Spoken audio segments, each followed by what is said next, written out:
Hello, this is CJ McPherson with another video about Cygnar. Now, I've done some looking through some of the role-playing game content that the Iron Kingdoms have, and there are some discrepancies in the numbers I see here. Cygnar, to my estimate, has a population of about 8 million people according to the games. This is reasonable, as medieval Britain had maybe 5 to 7 million people based on my research. Now, according to the role-playing game, the army has roughly 455,000 people in it. I did some math, and if I'm right about this, this is about 20% of their population in the army full-time. That's 1 in 5 people. No nation can support a military that large. This is clearly propaganda. This is clearly a document that exists in the setting that tells the nobles why their post in the military has a lot of people and why they're important. It tells the army why they're going to win in their wars against their countless enemies, because they have the most people. This is a propaganda document aimed at their own people.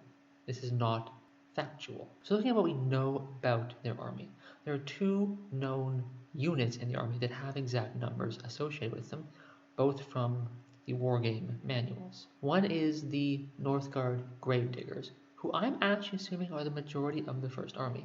They have a lot of trenchers, a lot of other soldiers, and a couple of light warjacks.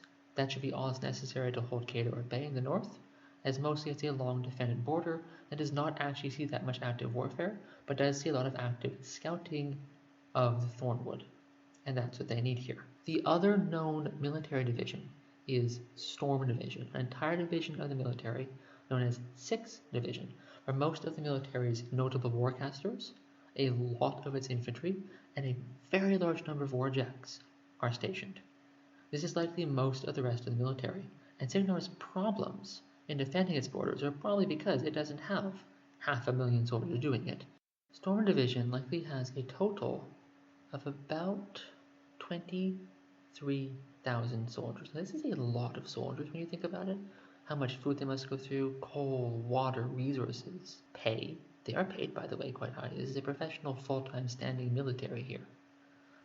I estimate there are about 350 total warjacks operating within the military, again, mostly in Storm Division.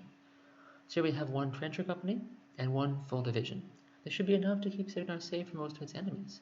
It also has a navy, quite a good navy, and those usually are not that big. Most navies in real-world history do not have hundreds or thousands of ships. That's an absurd number.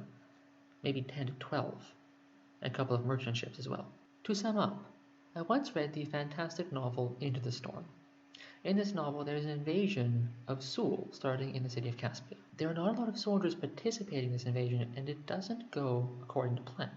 If we had 500,000 soldiers storming one city across a bridge with nothing standing in the way but a bridge, you would take that city overnight.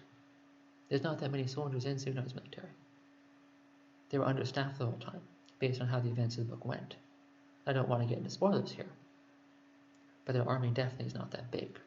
We're looking at a total of about 23,000 personnel and a couple hundred warjacks. That's a huge army, by the way, by real-world standards, and not as big as their propaganda would have you believe. And this might be a good thing for Cygnar, because that means most of the people live lives relatively unaffected by war, doing normal farming, manufacturing, or politics.